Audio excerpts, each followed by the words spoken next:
Yang diinginkan ketundukan kita kepada Allah dengan menggunakan iman. Tidak semua bisa diakali. Apa itu buruk? Dari kata baraka. Kata baraka di Quran pertama kali disebutkan di Quran surah 2 Al-Baqarah di ayat ke-20. Yakadul barqu yakhtafu absarahum. Hampir saja kilatan yang cepat itu menembus pandangannya.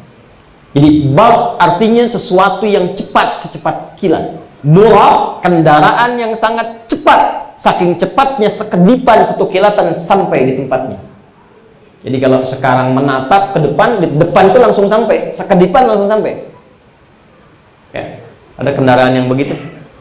Begitu ditatap sampai gitu. Ya, itu buraq. Ya.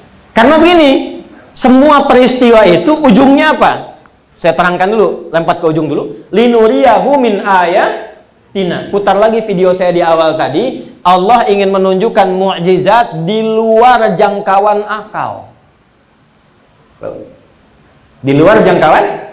Jadi semua peristiwa Isra Mi'raj ini itu di luar akal. Kok ada ya kendaraan begitu? Karena Anda menangkapnya pakai akal. Tuh.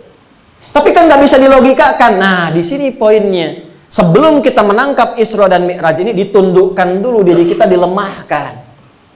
Supaya mengakui ada yang lebih kuat dibandingkan kita. Siapa? Karena ada sifat manusia itu terkadang muncul nafsunya membawa dia merasa yang paling kuat dalam kehidupan. Sehingga semua yang dia sadari Allah Maha Kuat, itu mesti ditundukkan dulu dengan kekuatan dia. Kalau nggak masuk akal, saya nggak mau. Di sholat kenapa 2 rakaat subuh? Kalau belum masuk akal saya, nggak bisa saya sholat. Dibalik oleh Allah. Ente ini gimana? Ente manusia, ente lemah. Matanya manusia. Karena manusia terbatas. Dengan jarak tertentu, jauh, semakin tak kelihatan. Pendengaran ini manusia, telinga terbatas. Di bawah 20 Hz, di atas 20.000, tidak terdengar. Jika telinga Anda terbatas, mata Anda terbatas, kenapa akal Anda tidak mau terbatas? Maka ditampilkanlah oleh Allah berbagai fenomena yang tak bisa ditangkap akal, tapi terlihat oleh bagian indranya, supaya sadar bahwa Anda terbatas. Semua penampakan yang membuat akal kita tunduk, itu namanya ayat. Namanya apa? Nabi Musa punya mukjizat di apanya? Tongkat. Tongkat dilempar jadi ular. Di kita tongkat batu berubah jadi tanaman, ya kan? Ditanam jadi tanaman. Tongkatnya Musa lempar jadi ular. Pukul ke laut, laut yang putul ke batu, batunya yang belah, keluar 12 mata air. Al-Baqarah ayat 60. Anda punya tongkat, tongkat emas, pukul ke batu, keluar 12 air mata tuh, pecah. Kelihatan. Di luar akal kan, tongkat kayu pukul ke batu, kok batunya yang pecah. Pukul ke laut, lautnya yang belah. Di mana ditangkap akalnya? Gak bisa masuk. Ini menunjukkan Anda lemah. Nabi Isa itu cuma ngusap. Ngusap itu masaha. Sifat usapannya disebut masih. Mesiah. Diusap semua penyakit sembuh, Bu. Nabi Isa ini nggak bisa lihat. Bismillah, dengan nama Allah, izin Allah, sembuh. Nabi Isa kena kolera, usap sembuh. Oh, pokoknya dokter bangkrut lah masa itu. Usap sembuh, usap sembuh. Kok bisa diusap sembuh? Di luar nalar ini. Di luar akal. Nah, ada pelajaran penting. Karena dalam tubuh manusia itu ada 3 unsur. Ini yang paling penting. Tolong dicek ya Pak. Dicek Ibu, diantara kita semua. Disebut manusia itu kalau ada 3 ini. Kalau tidak ada 1 diantara 3, berarti bukan manusia. Nanti lihat kanan kiri kita setelah saya tuliskan ya. 1 ada fisiknya, tubuhnya. Jism, kaitan dengan fisik disebut jasmani. Ini ada. Baik. 1. 2 akalnya. Untuk membedakan dengan hewan. Baik ya. Hewan tidak tahu malu, manusia punya malu. Ya kan? Jadi kalau maaf Bu, maaf kalau hewan itu sembarangan, gak usah dimarahi karena tidak berakal. Jangan sampai orang berakal marah pada yang tidak berakal. Ibu udah bersih-bersih, ayam masuk, buang kotoran, dasar ayam, memang ayam. Ibu bukan. Ya? Nah, jadi jangan ikut-ikutan pada yang tidak Sepanjang masih punya akal berarti manusia. 3, ada rohnya, rohani, spiritual. Lihat sini, tanpa fisik, dari 3 dulu deh paling enak. Ada fisik, ada akal, roh tidak ada, meninggal. Udah? Roh dengan fisik, tidak ada akal, kambing, ayam. Jelas? Ada akal, ada roh, nggak ada fisik, gentayangan. Sate Pak, lurus tusuk. Ini. Jadi disebut manusia ada 3 ini. 3-3-nya butuh asupan. 3-3-nya lemah, ada yang mengendalikan. Fisik kalau tidak ada asupan, tidak makan, tidak minum, lemah. Harus dikendalikan. Minta sama Allah, jawab sama Allah. Kulu mimma fil ardi halalan thayyiba. Makan supaya sehat dan kuat. Cari yang halal. Kalau dicari yang dengan cara yang haram, itu sebetulnya sedang merusak tubuh juga. Kalau nggak percaya, maaf ya, koruptor itu jangan dikira tenang. Ya, semakin banyak didapatkan, semakin gak enak makan. Makanya makanan banyak pun disentuhnya sedikit. Karena nggak ada thayyibnya. Halalan thayyib. Ketika tidak halal, pasti tidak thayyib itu. Itu sudah pasti rumus itu. Ini poinnya. Tapi yang kedua, banyak orang thayyib, maaf, thayyib itu sehat fisik. Jadi kalau sudah punya uang halal, cari makanan yang menyehatkan. Tidak semua yang disuka dikonsumsi. Itu rumus dalam Quran. Al-Baqarah ayat 169. Kalau pengen sehat, kata Allah, ya, Quran surah 2, dari ayat 168 ke kanan sampai 169. Makan yang menyehatkan. Punya 50.000, cari yang sesuai kesehatan kita. Orang kalau fisiknya sehat, kuat, orang Arab tanya kaifa haluk? Alhamdulillah ana thayyib. Maksudnya fisiknya sehat. Jelas? Yang tidak sehat datang ke dokter. Dokter bahasa Arabnya tabib, yang membuat tubuh kita thayyib dengan izin Allah. Tapi ada orang fisiknya sehat, fisiknya kuat, akalnya tidak sehat. Tuh. Maaf. Ada orang sehat, kuat, bagus, namanya thayyib.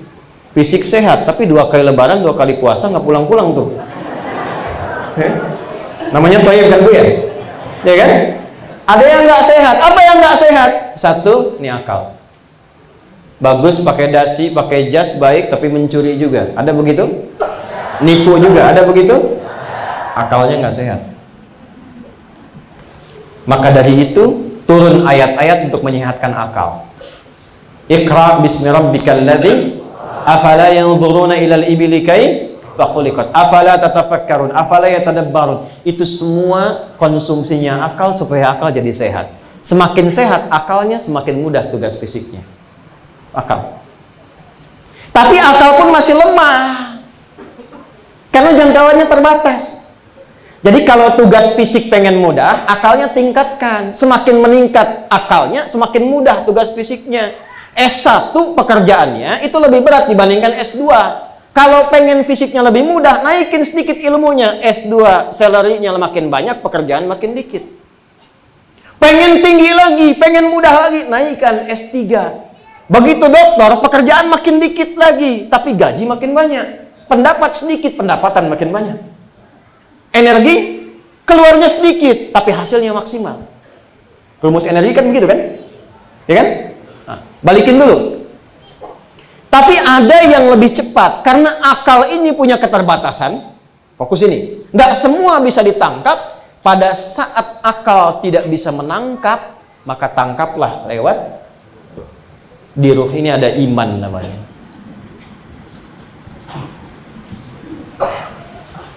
Di ruh itu ada apa? Dan di sini ada inti kehidupan kita.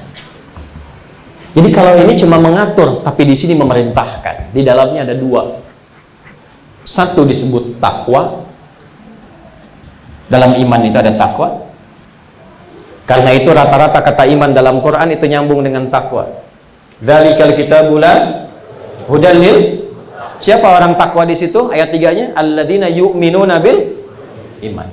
Bentar lagi kita Ramadan puasa. Ya ayyuhalladzina amanu kutiba alaikumus kama kutiba alal ladzina min la'allakum. Dalam iman ada takwa. Yang kedua, maaf, Dalam roh ini, satu iman unsurnya takwa, yang kedua ada unsur namanya nafsu. Fujur dalamnya.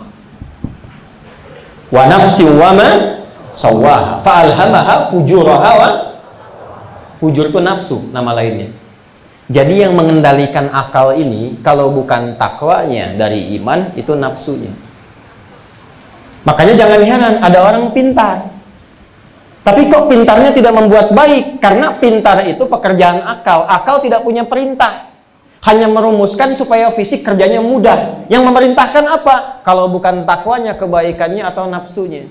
Semakin pintar, tapi rohnya jelek, nafsunya tinggi, maka nafsu itu semakin memerintahkan kepada akal untuk membuat keburukan dengan cara-cara yang lebih tinggi nilainya. Jadi yang berbahaya itu, Pak, orang pintar, tapi takwanya rendah. Karena kalau mencuri, pasti ngambilnya banyak. Sapi makannya masih rumput, Bu. Di Cijantung sapinya masih rumput, kan? Ya? Ada manusia berakal, makannya aspal. Aspal yang harusnya 15 cm, tinggal 5 cm itu. Siapa yang makan? Ini orang berakal yang dikuasai nafsu. Itu poinnya. Maka apa yang harus dilakukan? Ketika akal tak mampu menangkap, ketika akal tak mampu menundukkan, ya, maka tundukkan lewat apa? Lewat imannya. Tundukkan lewat takwanya. Ini nggak bisa, balik ke awal. Tongkatnya Musa, gimana bisa jadi ular? Nggak bisa, bacanya pakai iman. Berarti Allah ingin menunjukkan selama ini kamu merasa hebat. Allah turunkan beberapa peristiwa untuk membuat kamu berpikir. Tidak semua bisa kamu selesaikan karena kamu terbatas.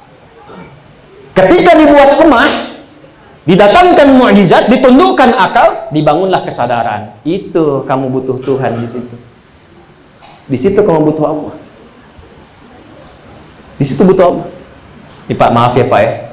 Semua kita nih yang ada di sini, ada yang kuat dengan pangkat. Bapak mau bintang 1, bintang 2, bintang 3, bintang 4. Ada yang kuat dengan harta, silahkan. Mau miliaran sampai triliunan. Ada yang kuat dengan ilmu hafal Quran, dengan nomor, dengan ini, dengan itu. Maaf, pada akhirnya kita hanya seorang hamba yang lemah.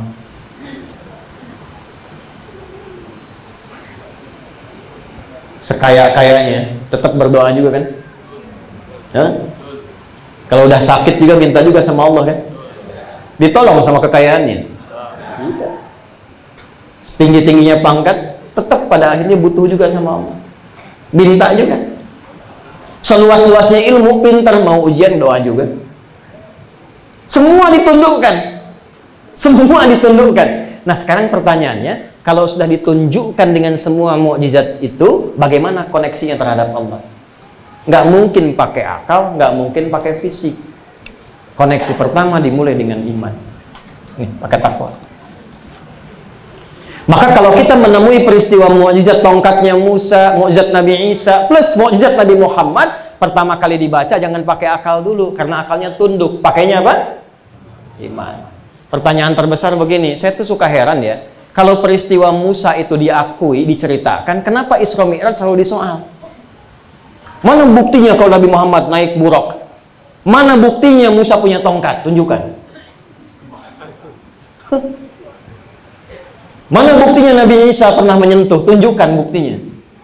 Anda bisa mengklaim tongkatnya Musa, jadi cerita, jadi film, nggak pernah disoal. Tapi kenapa saat Allah tunjukkan mukjizat Nabi Muhammad dalam Isra Mi'raj, Anda tanya, buraqnya mana? Kalau nggak terbukti, nggak mungkin peristiwa terjadi. Yang Musa tongkatnya mana, Joni? Karena yang diinginkan dari peristiwa itu bukan bendanya.